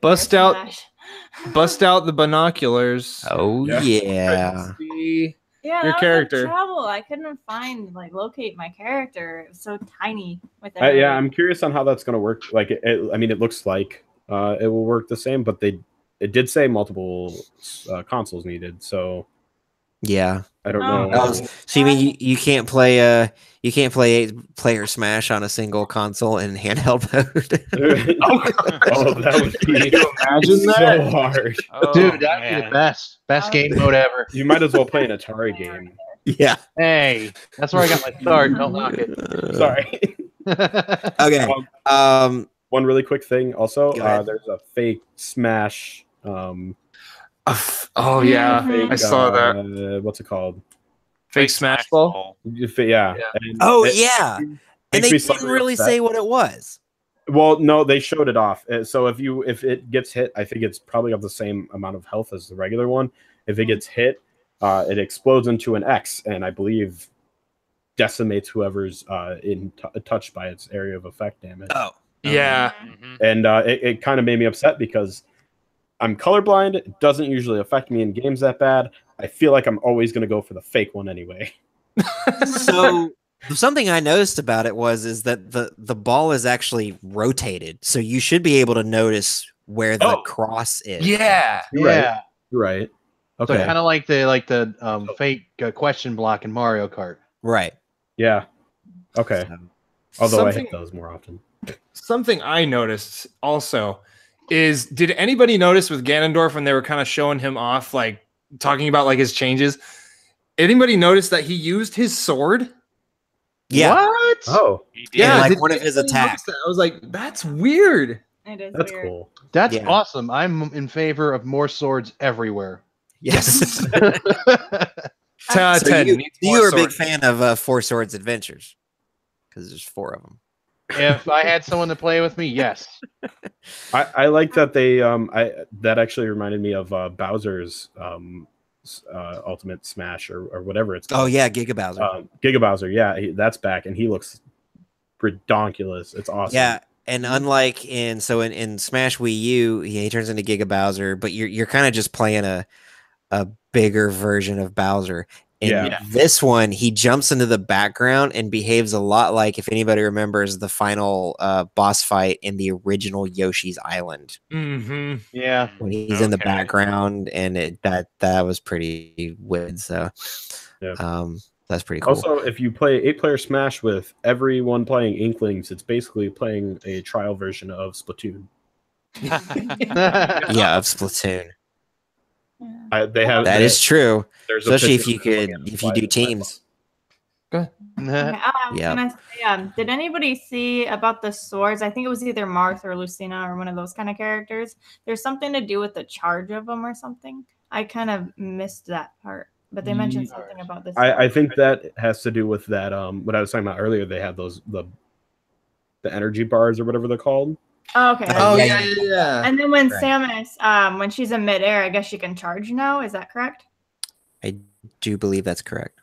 Yeah. Yeah, I thought those were really cool. What was she able to do that in Wii U? I don't think so. It says that for the first time she can charge in midair now. They definitely did a lot of improvements. Yeah, I think especially pro players will love. Oh yeah. Me, I'm gonna play with items and just button mash till I die. Usually, I'm a big. That is a more effective strategy than you think. They also mentioned that you can now push A and B at the same time, and that'll do your smash. Yeah. Cool. Yep. I think that was a thing in Wii U too. It just wasn't heavily advertised. That's what maybe it was. Yeah. I don't know. I thought they used like one of the analog sticks to do that before. Yeah. Oh, you can also air dodge, like in left or right directions, which was something that I don't think you could do before. With the dodging, or maybe the more you dodge, the less effective it is. Yes. Yes. Thank you. Yeah. I will not get roll spammers anymore. Oh my gosh. They showed it off That's comparing dodging once to 6 times. They banned the bakery. It's too many rolls. Oh, thank goodness. Right. And also the perfect shield, which is where you're blocking and you release your shield like right at the perfect moment. If you messed it up, I mean, other than if you let go too early, you would get hit. There was no real penalty for getting it wrong. Right. Now there's some sort of penalty. They didn't really go into what the penalty was. Yeah. But definitely they're trying to encourage, you. I think they recognize that with Brawl, this game got super casual. And then Wii U sort of kind of took it back toward the hardcore of Melee, but maybe not quite far enough. And now I think the Switch version is getting real back into, the core players of what they like. But there's also, I think it'll also be real easy because Smash Brothers, no matter how hardcore it's gotten, it's still real easy for casual people to pick up. And I think that's going to be, yeah. So, one other cool thing. Yeah. If you're playing Ryu and you're in a 1v1 match, Ryu will always face your opponent just like he would in Street Fighter. Yay!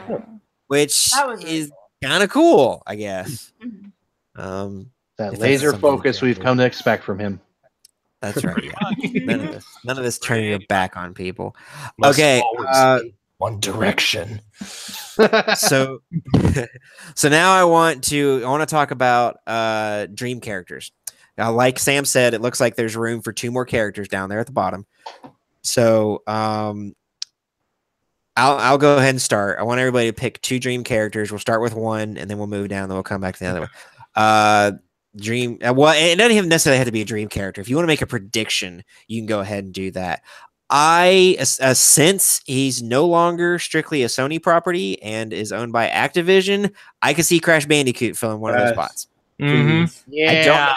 I wouldn't necessarily call it a dream character because I don't have any sort of emotional attachment whatsoever to Crash Bandicoot because I've never played a Crash game. But I could see him being there, and I can see it. Oh, that was another thing in the Sizzle reel, the Insane Trilogy confirmed for Switch, in case you missed it.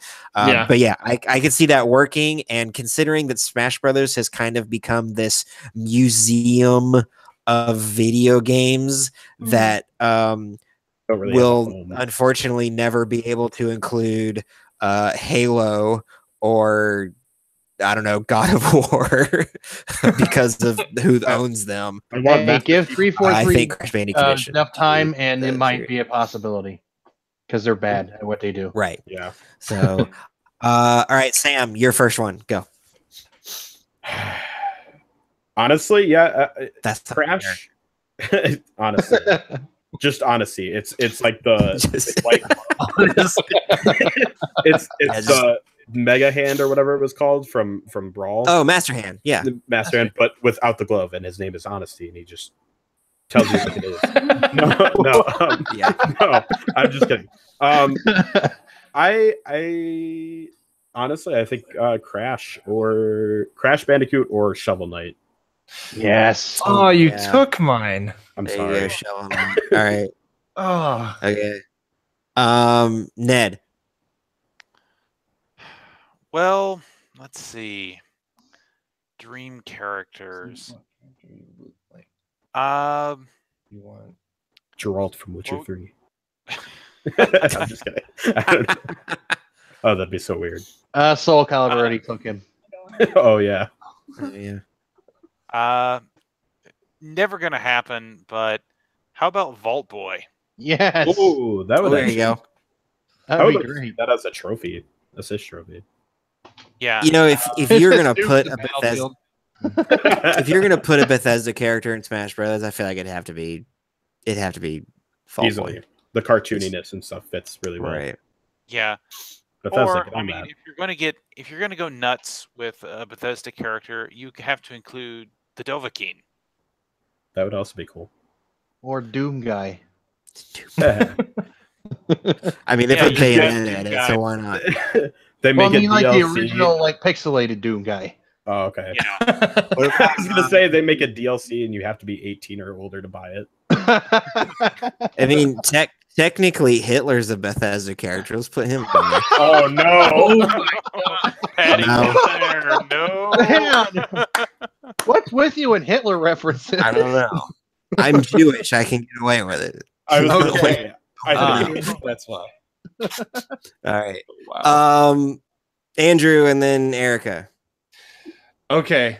Well, I was gonna say Crash and Shovel Knight, but well, that was kind of Sorry. taken out of my brain somehow. So, oh, I just had him a second ago too.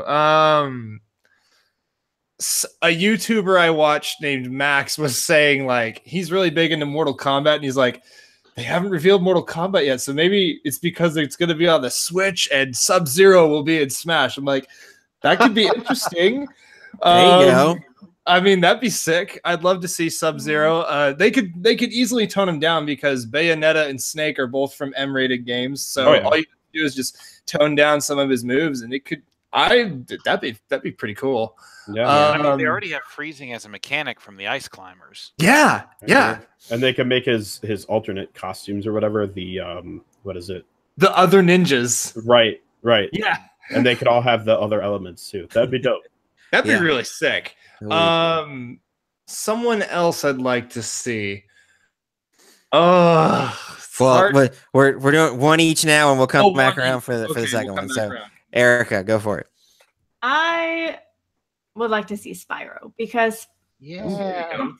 the first two games I ever played at 3 years old was Spyro and Crash Bandicoot. I was raised on the PS, so of Yes. course I'm going to pick one of those. Oh, characters. you're so much younger than me. But, you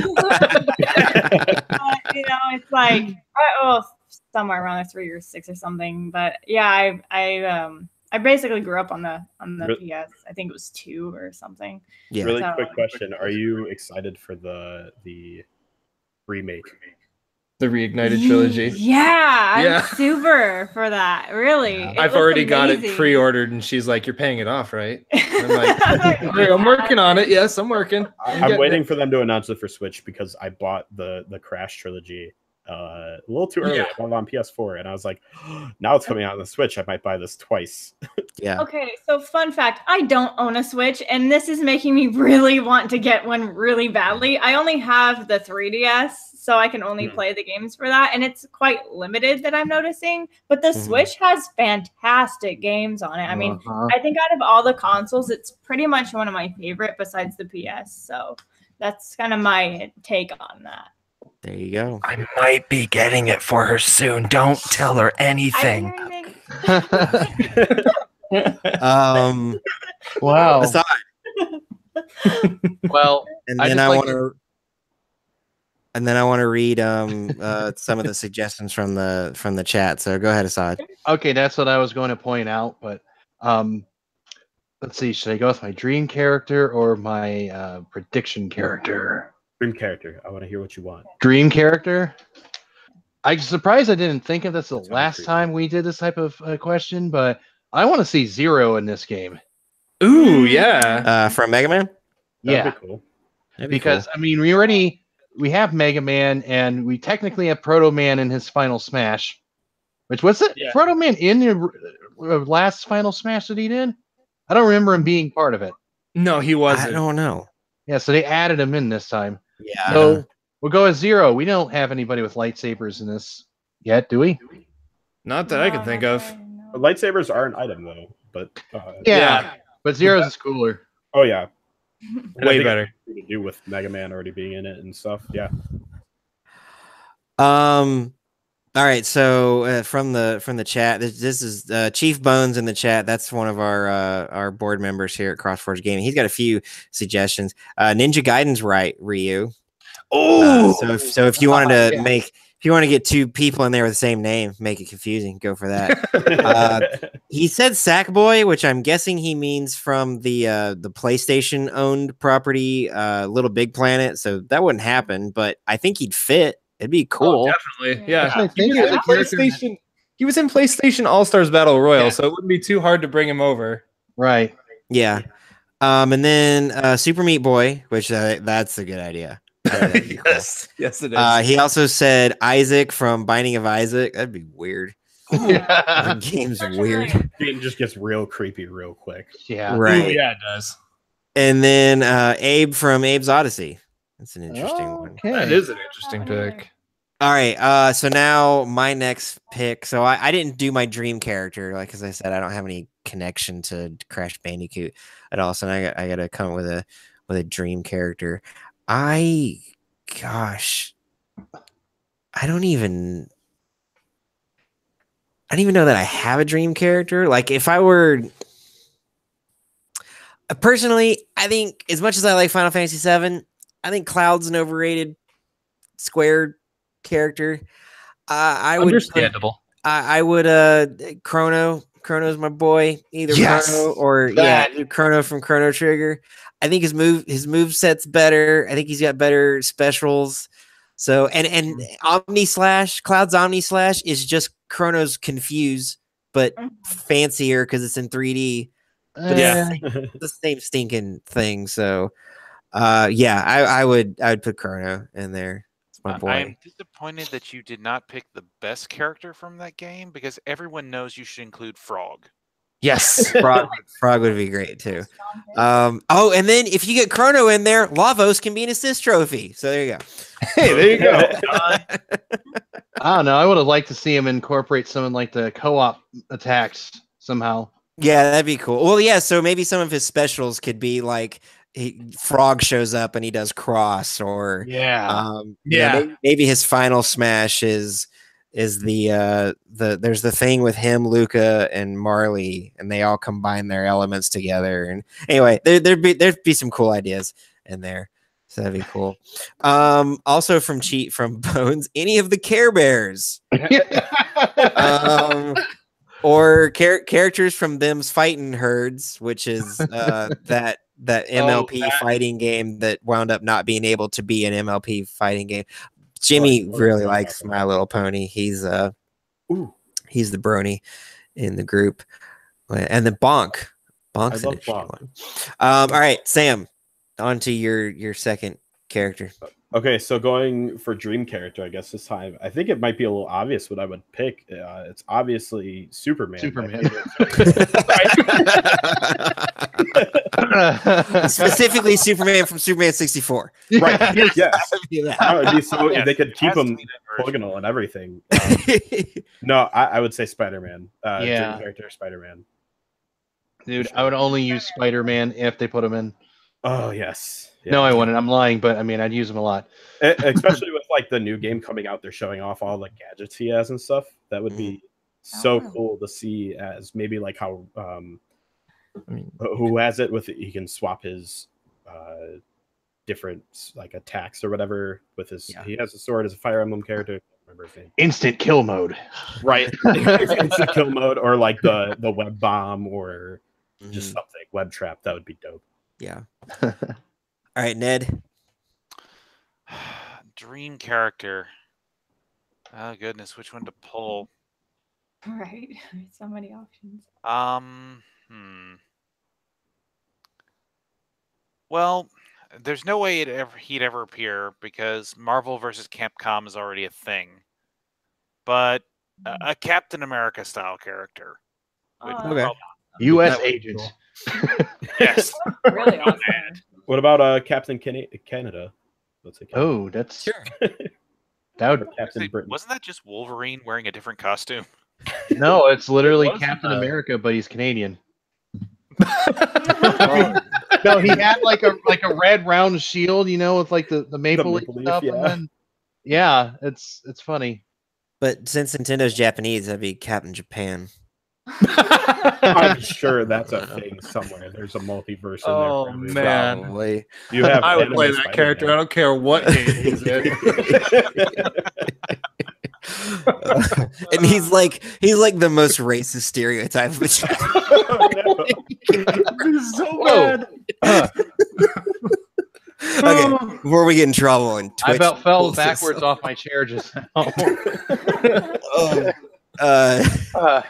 Andrew, your next character. I was just thinking of like, well, shoot, both of my characters.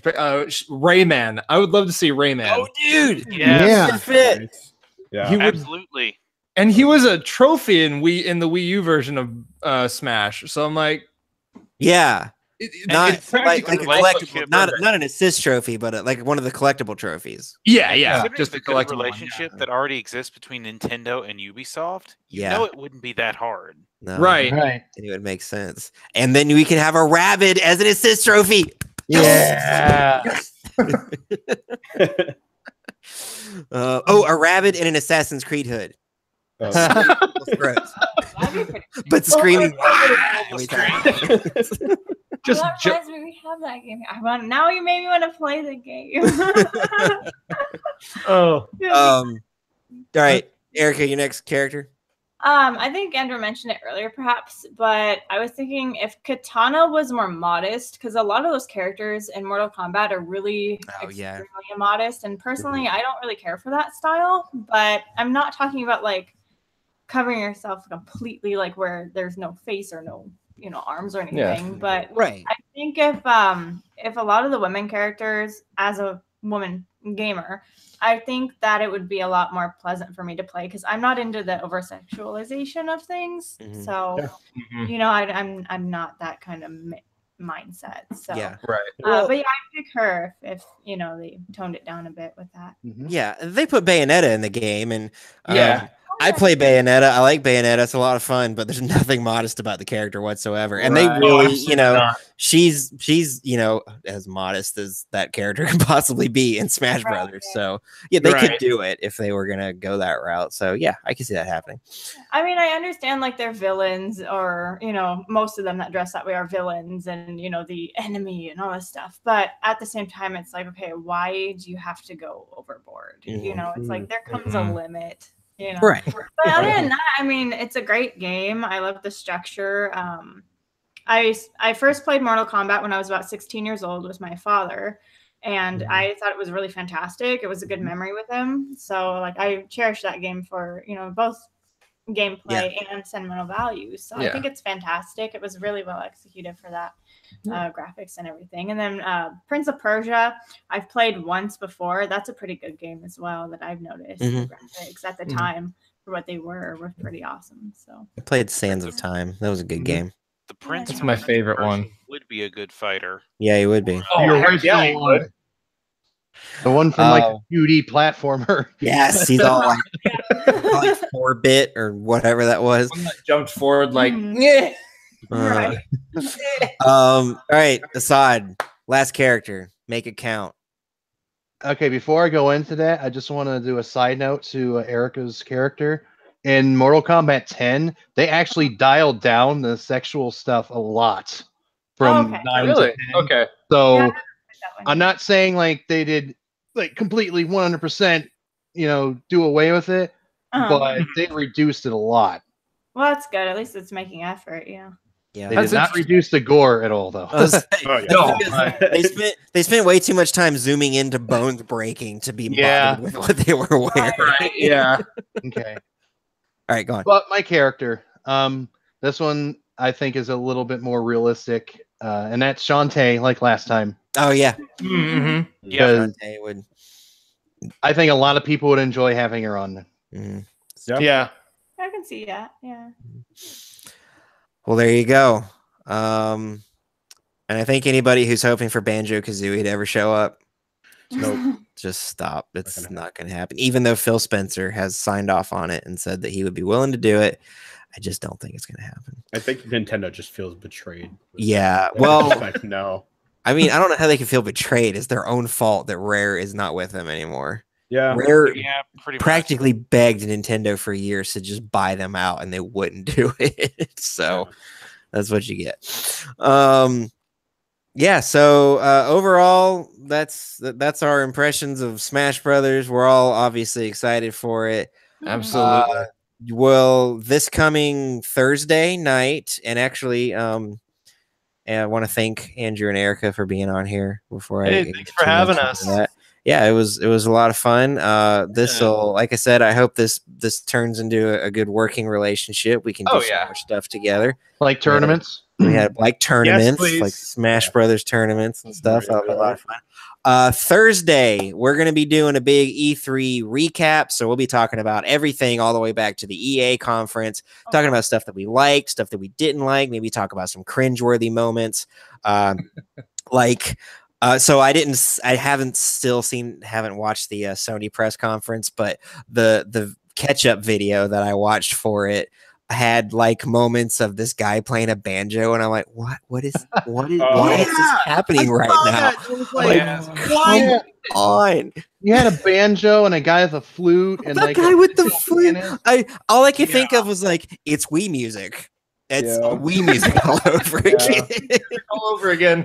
So we're gonna be doing that. I do know that Joe Morgan of Geeks Under Grace and also of Righteous Fury Gaming, he's gonna be on Thursday night. We're talking about, like I said, our favorite E3 moments, our least favorite E3 moments, cringeworthy moments. We'll also have a lot to talk about that happened on the showroom floor, because today is actually the first official day of E3. Technically, everything was pre-E3 stuff. And I'm sure if I've got room, and because I'm limited to 8 in my Google Hangout, so if I've got room, I'll probably ask some other people to be on. Maybe I'll extend an invitation to Andrew and his fiance to come back, because it was a lot of fun. But anyway, if any of you have any idea how I planned these, I'm like 4 hours before the podcast, like, okay, who's going to be on? And then I'm rushing to fill seats. Right. Who knows how that'll happen. All right, let's do plugs. I want to let our special guests do their plugs first. So tell us about your channel and all that stuff and what you do. Thank you so much, guys, first of all, for having us on.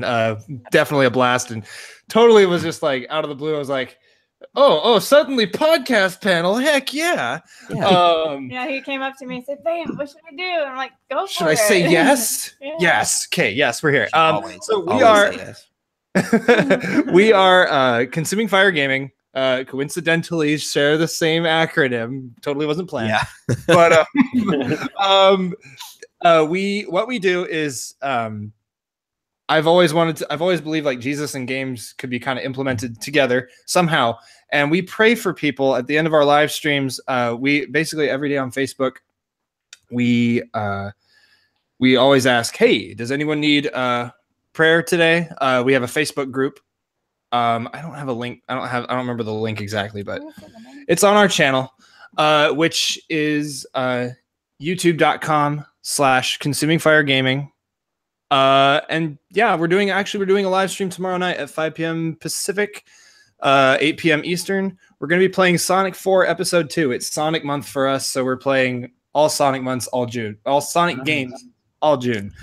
It's a lot of fun so far. A question is Sonic 06 going to be a part of that? Yes. Not this year, but Okay. I have been thinking ahead. I'm like, when can I do this? I feel like depending on how buggy your copy is, it could take up a whole month. It could. It could easily.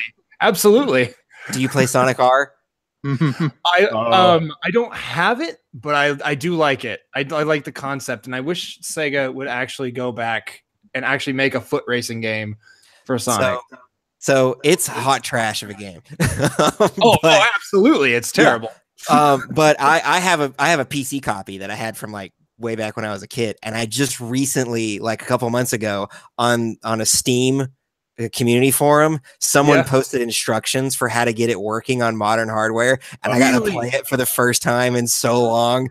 Actually, on a fundraising stream that we did a few months ago, I was so excited that I got to play it because I was like, "This game is awful, and I'm gonna play it," and it was amazing. Oh my god! Excited. But yeah, we'll I'll get the links from Andrew and Erica, and I'll make sure that they are in the description for the podcast so that you guys can go check them out, show them some love. I have a feeling that we're going to be seeing a lot more of them around here, and hopefully we'll get to do some stuff on their channel as well as like I just throw him under the bus, like, hey, invite me. Now you get to do this, right? Like, yeah, I'll try to make it happen. Right. So so that'll be a lot of fun. All right. Sam, you got the floor. So yeah, I do reviews for CFG, CrossForge Gaming. That one. I have 3 out right now: Rainbow Six Siege, Kirby, Star Allies, and a game called Coin something. It was an indie game provided to us for free, and I got to review that. That was pretty interesting. It's more of a children's game, but that was, but yeah, I'm working on my way through Dad of Boy. I think it's a fantastic game so far. I guess considering I won't be able to have the review out as soon as I would like. Just really quick, it's a great game so far. But yeah, that's what I got. Otherwise, go check out our YouTube. We have a ton of content on there of all different types. Yep. Indeed. Cool. Ned.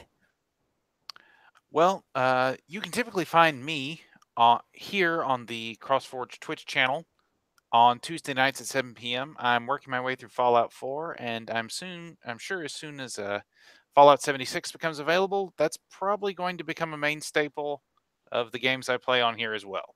Dude, I thought you hated that game.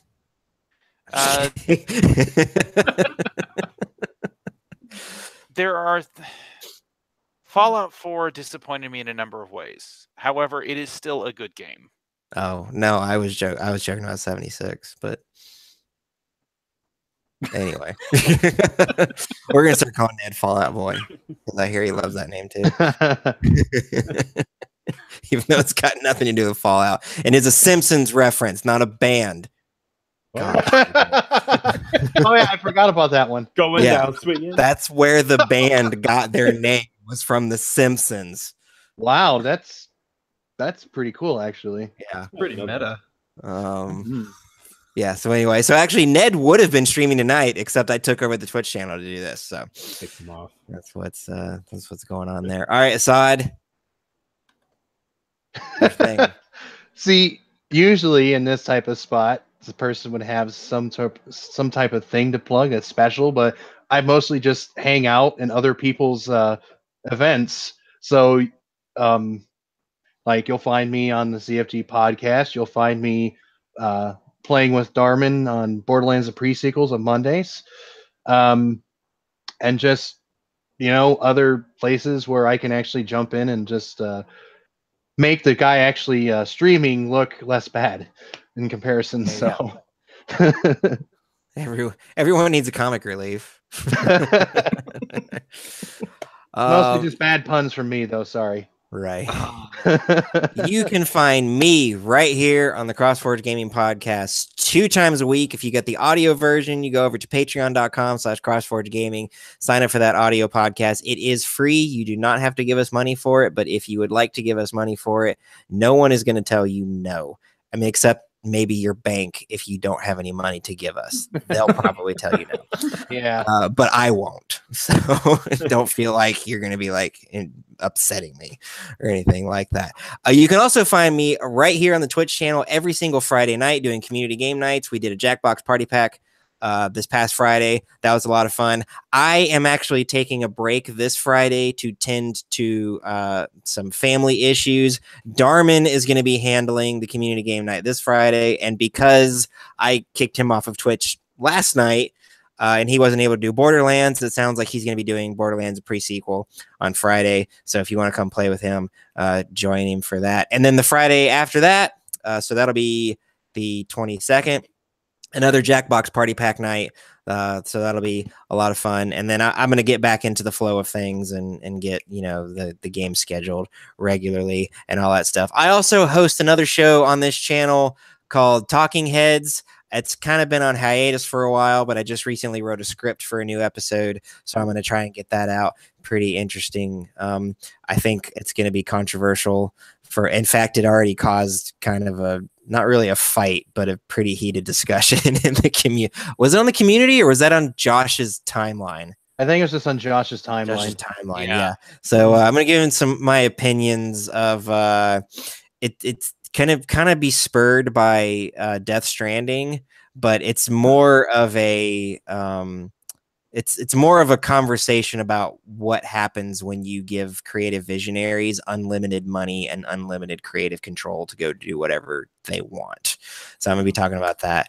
And then I also do another show on here called Across the Forge. That's been kind of on hiatus for a little while, but I'm getting some guests lined up for that. And hopefully I'll have some new episodes of that. So we got a lot of really cool stuff going on here at CrossForge Gaming. Practically put in a platform name, Facebook, Twitch, YouTube, Patreon, whatever, .com/CrossForge Gaming. You'll find us, except on Twitch where it's CrossForge Games because somebody had CrossForge Gaming before I got to it. I'll get over it though. We don't really use Twitter. Is basically every time a new video goes up on YouTube, YouTube spits out a tweet about it. We don't really do anything over there on Twitter. But you can also find someone streaming on Twitch every single night.